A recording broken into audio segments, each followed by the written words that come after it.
마태복음 16장 24절 우리 함께 한 목소리로 읽겠습니다. 시작. 이에 예수께서 제자들에게 이르시되 누구든지 나를 따라오려거든 자기를 부인하고 자기 십자가를 지고 나를 따를 것이니라. 아멘. 오늘은 우리 성도의 삶과 교회의 방향에 대해서 함께 말씀을 나누려고 합니다. 그런데 제목이 청부론과 고지론인데요.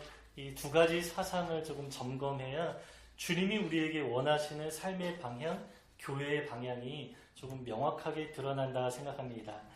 이 두 가지 사상은 어느 교회 지금은 원로 목사님이 되신 분으로부터 나왔습니다.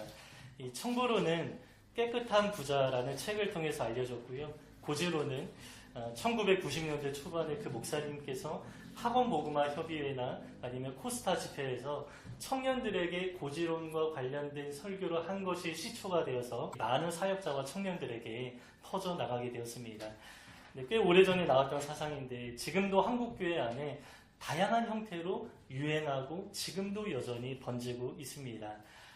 그러면 청부론이 무엇입니까? 이 청부론은 깨끗한 부자라는 책을 보면 처음에는 어느 정도 균형 잡힌 내용으로 시작합니다. 한국교회의 기복주의 사상을 비판하고요. 또 유교의 청빈론을 비판하면서 이렇게 말합니다. 돈은 복이 아니다. 진정한 부는 소유가 아니라 나눔에 있다. 정직하게 벌어서 정직하게 사용하면 된다. 이러한 내용으로 시작합니다. 아주 건전한 내용이죠. 그런데 우리가 조심할 것은 어느 사람이 일부 건전한 발언을 했다라고 해서 그 사람 자체가 그러한 것은 아닙니다. 왜냐하면 이 책의 흐름이 조금 이상하기 때문입니다. 이어지는 내용을 보면요. 성경의 근거가 상당히 빈약할 뿐만 아니라 인용한 성경 구절도 제대로 해석하지 않았고요. 상당히 이상하게 어그러뜨리고 뒤틀리게 만드는 그러한 내용이 나타납니다. 제가 느끼기에는 청부론이라는 자기 사상을 주장하기 위해서 하나님의 말씀을 갖다 붙여서 사용하는데 성경이 말씀하는 의도와 전혀 다른 방향으로 나아가는 것을 발견하게 되었습니다. 조금 죄송한 이야기지만 마치 조금 비판을 받으려고 이 책을 쓴 것처럼 느껴지고 실제로 아주 많은 목사님들이 비판한 책입니다. 대표적으로 이러한 내용이 있었습니다.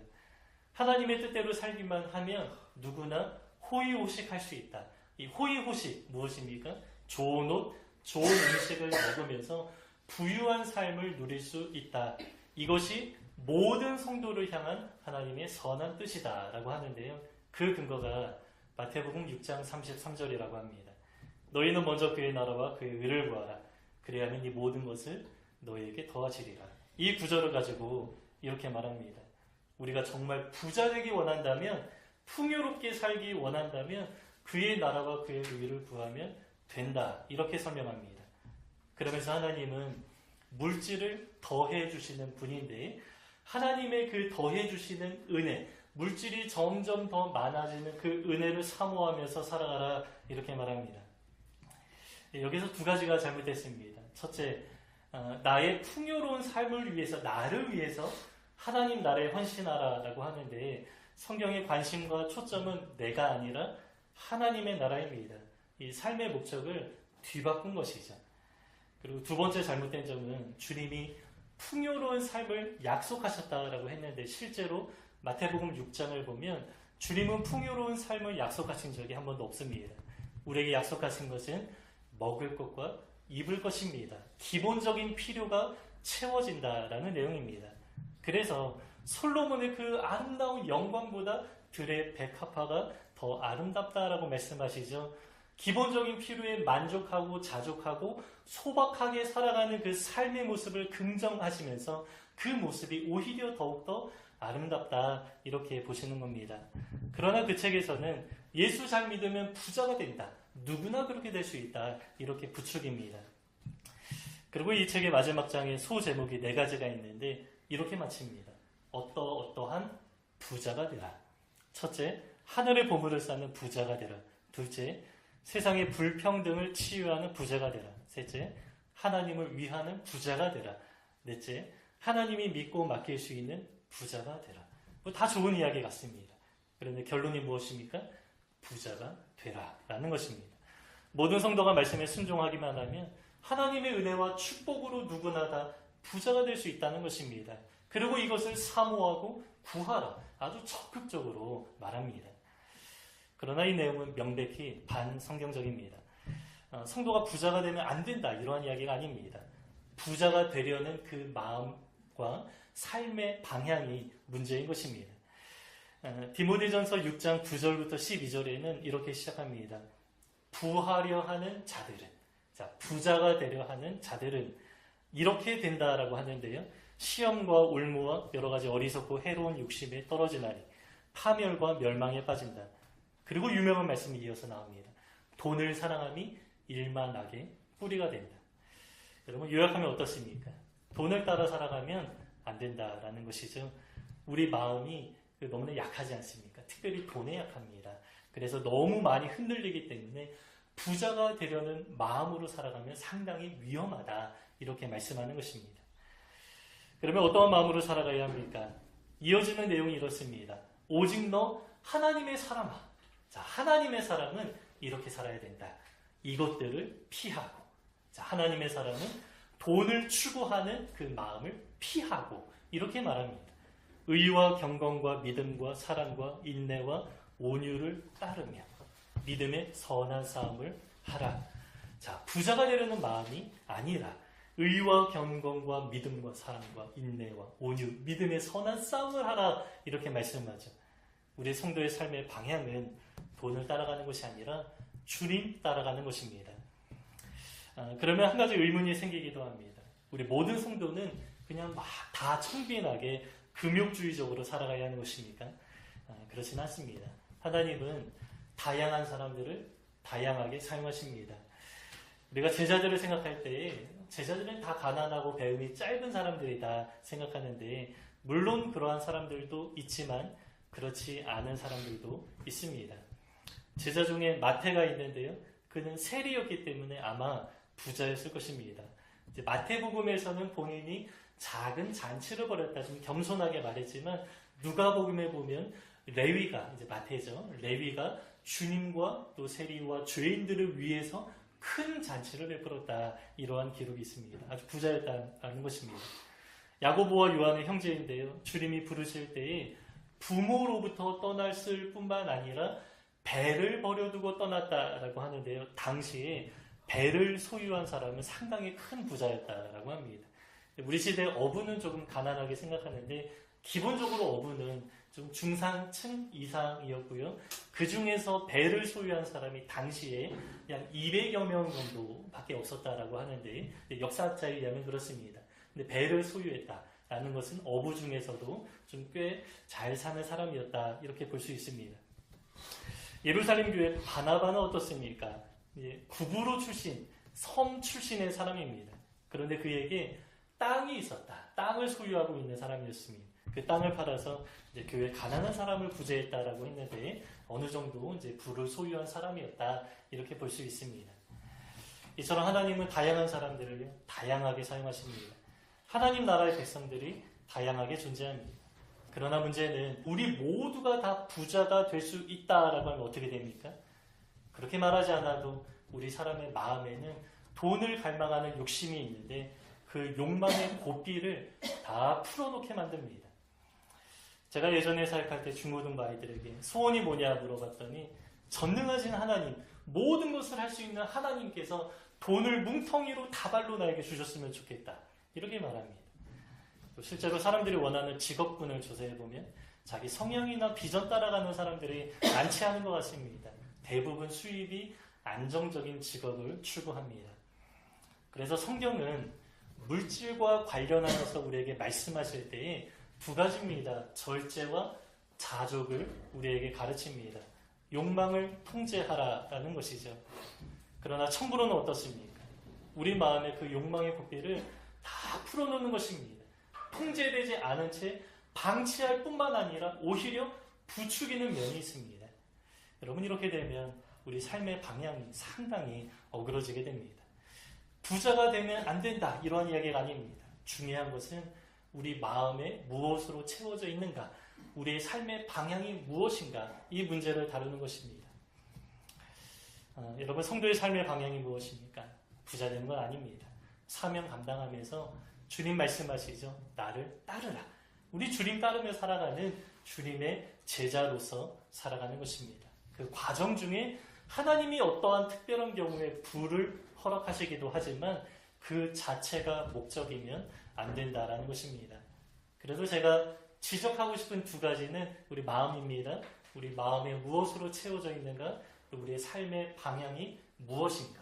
이 두 가지를 우리는 늘 점검하면서 살아가야 합니다. 몇 년 전에 청부론은 다시 성부론이라는 이름으로 유행했습니다. 어느 선교단체에서 나오신 두 분의 간사님, 목사님이 관련된 강의를 하셨는데 누구나 거룩한 부자가 될 수 있다라고 하면서 조금은 죄송한 표현이지만 사람들을 많이도 홀렸습니다. 사람들은 이러한 내용 참 좋아합니다. 하지만 성경은 어느 형편에 있든지 자족하라, 하나님으로 만족하라 끊임없이 우리에게 말씀해 주십니다. 그래서 청부론, 성부론 이러한 이야기는 성경이 우리에게 말씀하시는 삶의 방향을 따라 살아가지 못하도록 그 삶의 길을 흐리게 만드는 그러한 면이 상당히 많습니다. 깨끗한 부자, 거룩한 부자가 있을 수 있지만 모든 성도가 이렇게 될 수 있다? 이러한 방향으로 나아가야 한다. 그러면 결과적으로 성경과 정반대로 이제 나아가게 하는 것입니다. 그러면 고지로는 어떻습니까? 우리 성도가 세상의 높은 자리에 올라가 고지를 점령해야 된다. 뭐 이러한 사상이죠. 이것도 사실 그럴듯합니다. 그분의 설교를 들어보면 무조건 높은 곳에 올라가라 이렇게 말하지는 않습니다.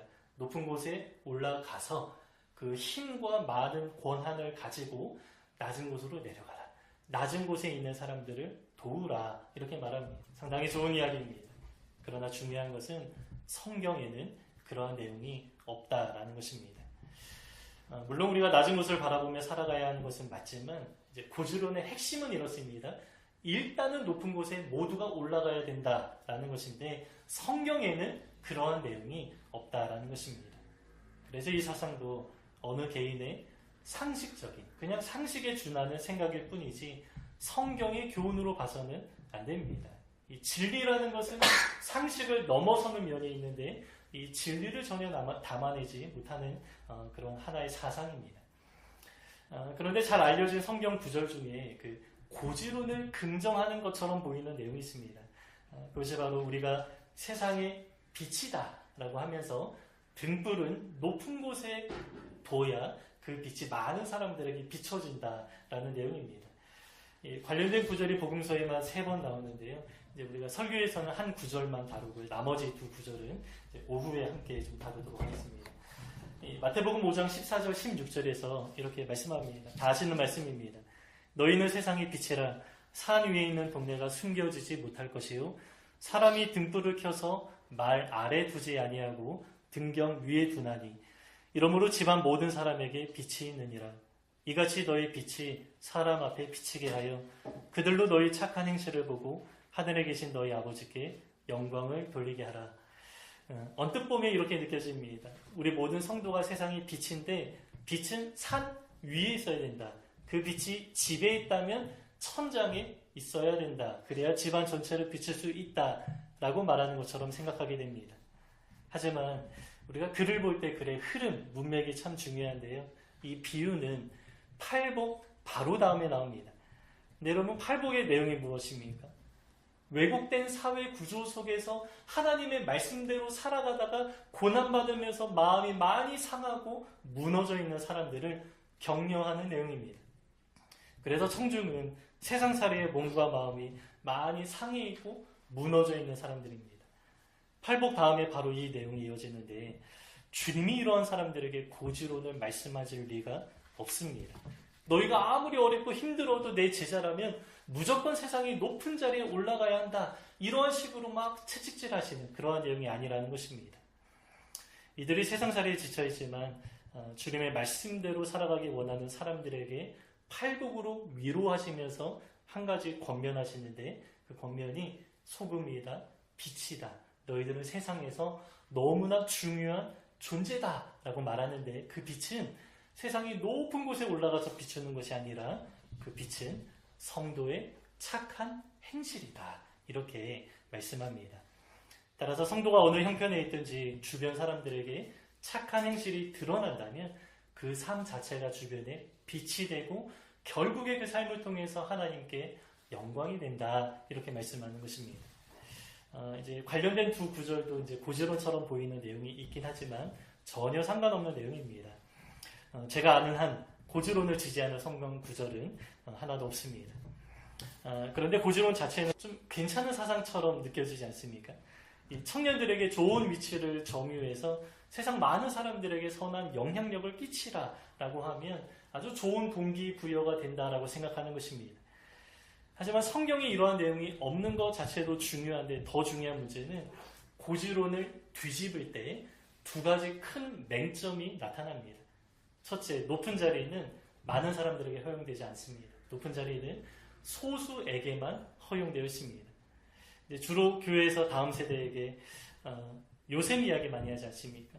다니엘 사례를 들어가면서 요셉과 다니엘처럼 우리가 세상의 높은 자리에 올라가서 좋은 영향력을 발휘하라 라고 하는데요. 요셉과 다니엘은 당대의 수많은 하나님의 신실한 백성들 가운데 단 한 명이었습니다. 그리고 그 자리도 단 한 자리뿐입니다. 그래서 모든 성도에게 이렇게 권하면 어떻게 됩니까? 의도하진 않았겠지만 결과적으로 성도끼리 경쟁하게 됩니다. 그래서 이 사상은 모든 성도에게 다 적용할 수 없습니다.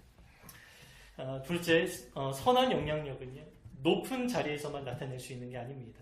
만약에 이렇게 생각한다면 세상의 기준에서 낮은 자리에 있는 사람이라면 성도로서 영향력을 나타낼 수 없다라고 말하는 것과 같습니다. 이러한 사상은 상당히 세속적인 기준으로 우리 성도를 바라보는 것입니다. 성경은 우리 모두에게 왕같은 제사장이라고 말하면서 아주 귀하다, 존귀한 존재라고 말씀하시는데 고지론의 입장에서 높은 곳에 올라가지 못하는 성도는 영향력이 없는 사람, 하나님의 영광을 드러내지 못하는 사람이다 이렇게 생각하게 됩니다. 그러나 성경은 그렇지 않은 경우도 굉장히 많이 있다. 역전하시는 하나님에 대해서 상당히 많이 말씀합니다. 낮은 사람을 들어서, 가난한 사람을 들어서 크게 사용하신 하나님의 역사가 정말 풍성하게 나타납니다. 이 세상의 상식을 뒤집는 진리의 역설이 있는데요. 이 진리의 역설을 고지론은 전혀 담아내지 못합니다. 그래서 고지론은 상식적으로 그럴듯하게 보이지만 세속적인 사상이고요. 모두에게 적용할 수 없을 뿐만 아니라 결과적으로 상당히 부작용이 있는 이론입니다. 제가 고지론이라는 단어로 인터넷을 검색해 보니까 위키백과에 고지론의 위험성이 나와 있습니다. 아마 이제 어떤 목사님이 좀 정리하신 것 같습니다. 자, 요약해서 담아왔습니다. 첫째, 개인적 야망을 고지론으로 그럴싸하게 위장할 위험이 있다. 이제 개인의 신앙을 성공의 수단으로 삼고요. 하나님은 어떤 존재입니까? 내가 야망을 성취하는데 후원자 정도로 생각하게 만든다라는 것입니다. 이건 신앙이 아닙니다. 이렇게 생각하는 사람들은 나중에 나의 뜻이 이루어지지 않을 때 다 실족해서 신앙에서 떠나는 경우 저는 정말 많이 봤습니다.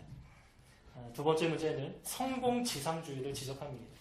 하나님의 은혜로 세상에서 성공했다라고 생각하면 반대로 말씀에 순종하다가 세상에서 고난받거나 혹은 또 실패하는 경우가 있는데 이러한 성도들에게는 하나님이 역사하지 않았다라고 말하거나 혹은 하나님의 저주가 임했다. 이러한 논리가 되는 것입니다.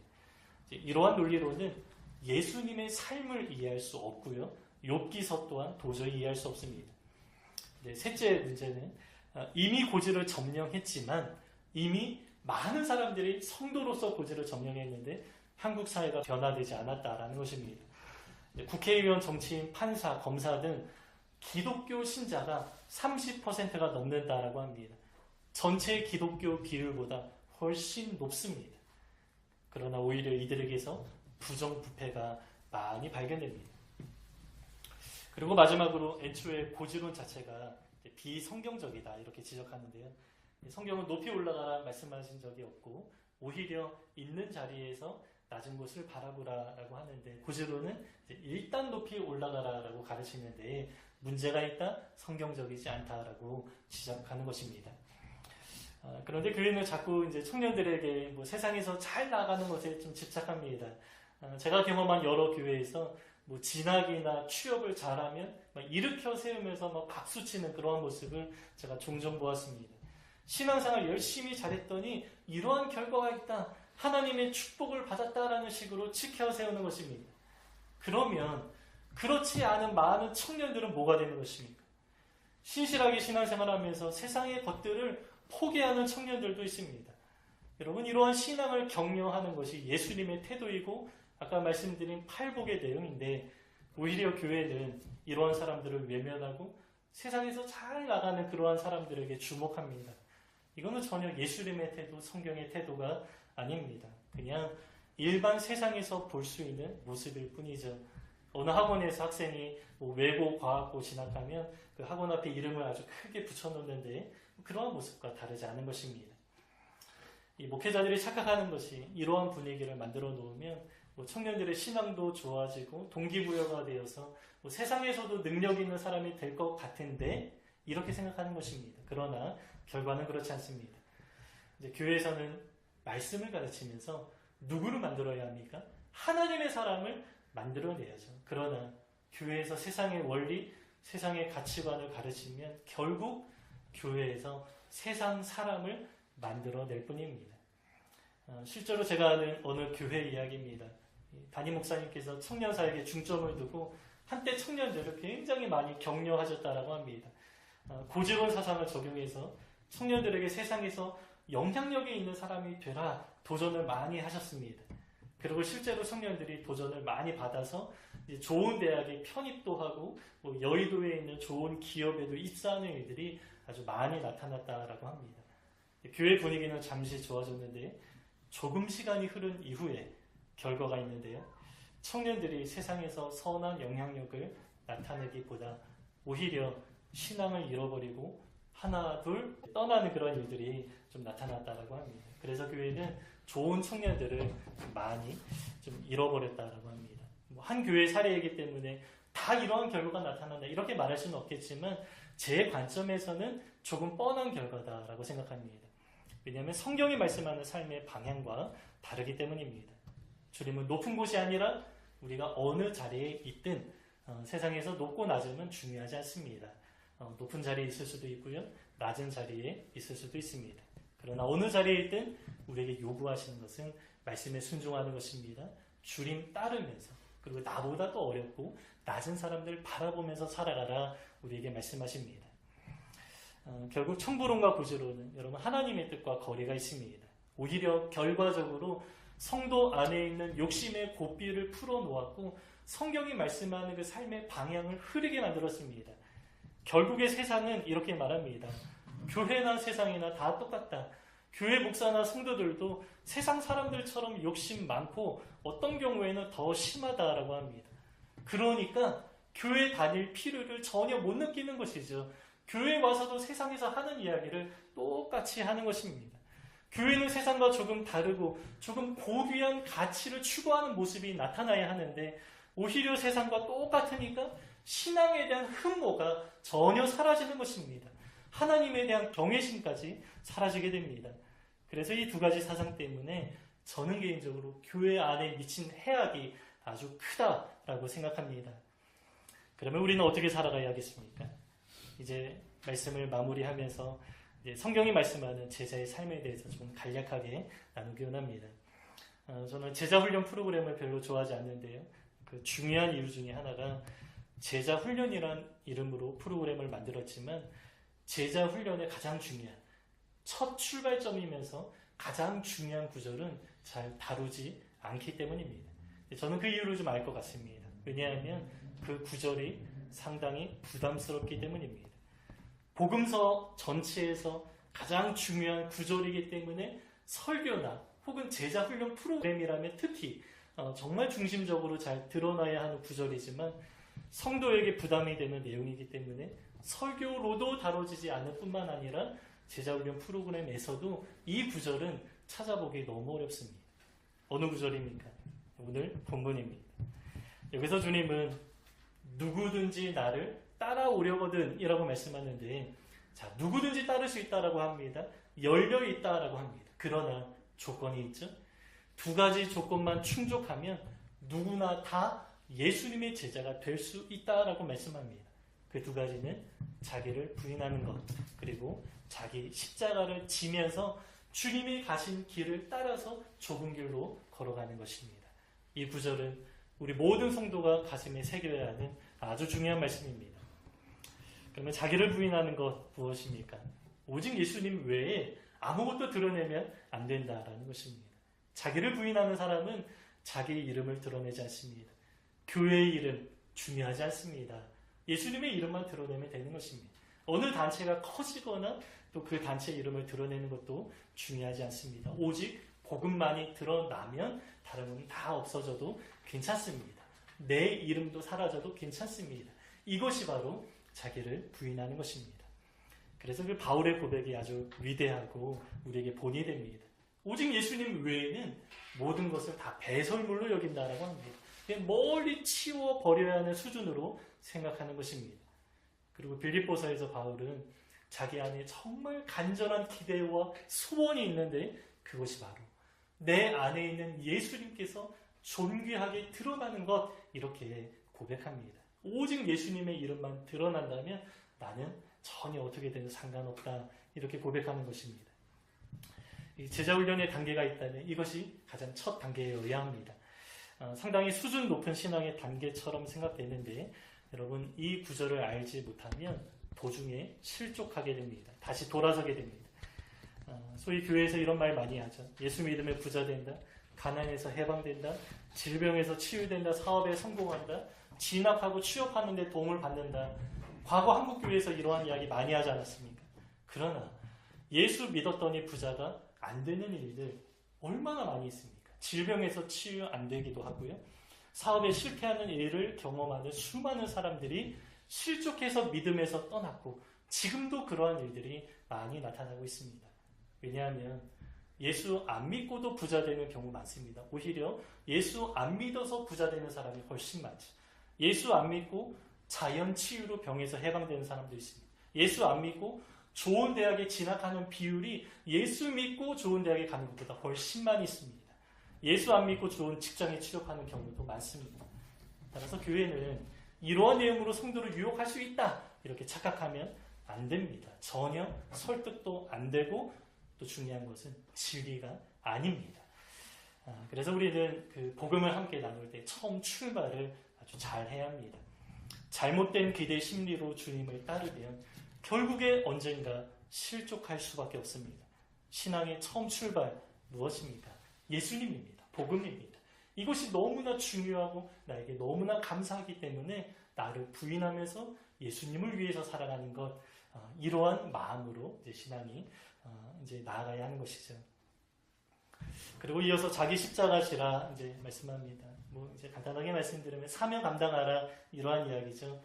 신앙생활은 내가 무언가 받고 끝나는 것이 아니다라는 것입니다. 하나님이 우리에게 은혜를 주십니다. 우리 구원 받았습니다. 하나님 나라의 영적인 풍성함을 우리가 누리면서 살아가고 있습니다. 그리고 우리는 그 은혜에 반응하면서 헌신하면서 살아가는 것입니다. 그러면 어떻게 헌신합니까? 하나님이 우리 각자에게 주신 부담이 있습니다. 이 신앙이 조금 선명해질수록 이 부담도 조금씩 선명해지는 것 같습니다. 어떤 사람에게는 그 영역이 보이지 않지만 어떠한 사람에게 보이는 영역이 있습니다. 소위 이러한 영역을 가리켜서 이제 하나님이 각자에게 주신, 이제 나에게 주신 선한 부담, 뭐 이런 표현을 하기도 하고 우리가 사명이다, 이렇게 말하기도 합니다. 이 주제는 나중에 좀 기회가 있으면 좀 더 다루도록 하겠습니다. 이제 말씀을 좀 마무리하려고 하는데요. 여러분, 자기 부인하라, 또 자기 십자가를 지라, 조금 마음이 좀 무거워지지 않습니까? 좀 부담이 되기도 합니다. 그런데 이 구절은 예수님이 베드로를 책망한 이후에 바로 나온 구절입니다. 주님이 이제 십자가의 길을 걸어가시는데 그 과정 중에 베드로가 막아서려고 합니다. 가장 첫 번째로 내가 십자가를 지고 죽을 것이다 라고 첫 번째 순한 예고를 하자 베드로가 안 된다라고 주님의 길을 막아서려고 할 때, 그때 주님이 베드로에게 사탄아 물러가라 말씀하시고 바로 그 이후에 나온 내용입니다. 3년 동안 예수님을 적극적으로 따른 베드로조차 아직 자기를 부인하지 못하고 자기 십자가를 지지 못한 모습이다, 이러한 의미죠. 따라서 이 높은 수준의 이 교훈을 이 자리에 있는 우리 모두에게 다 이렇게 좀 적용할 수는 없습니다. 그러나 분명한 사실은 우리가 이 방향을 따라서 살아가야 한다는 것입니다. 지금은 비록 연약하고 부족할 수 있지만 우리가 추구할 방향은 너무나 명확합니다. 자기를 부인하는 것, 자기 십자가를 지고 주님의 길을 따라가는 것입니다. 그리고 결국은 복음서에서 베드로는 좀 연약했는데 나중에 사도행전 그리고 전설에 의해서 내려오는 우리가 이야기를 보면 아주 멋지게 성장했죠. 자기를 부인하고 자기 십자가를 지는 삶을 아주 멋지고 훌륭하게 살아가다가 순교했습니다. 여러분, 우리도 이러한 방향 따라 살아가기 원합니다. 모든 성도가 다 부자가 될 수 없습니다. 모든 성도가 다 높은 자리에 오를 수도 없습니다. 우리는 각자 다양한 상황에 놓여져 있는데 우리가 어떤 형편과 상황에 있든지 우리 모두가 추구할 것이 무엇입니까? 그것이 바로 제자의 삶입니다. 이것이 바로 부작용이 없는 하나님의 말씀이고 우리 모든 성도에게 적용할 진리입니다. 세상의 가치가 교회 안에 많이 스며들어와 있습니다. 그러나 우리가 잘 분별하면서 오직 진리만 추구하며 살아가는 우리 모두가 되시면 참 좋겠습니다. 우리 본문을 다시 한번 읽고 마치겠습니다. 같이 읽겠습니다. 이에 예수께서 제자들에게 이르시되 누구든지 나를 따라오려거든 자기를 부인하고 자기 십자가를 지고 나를 따를 것입니다.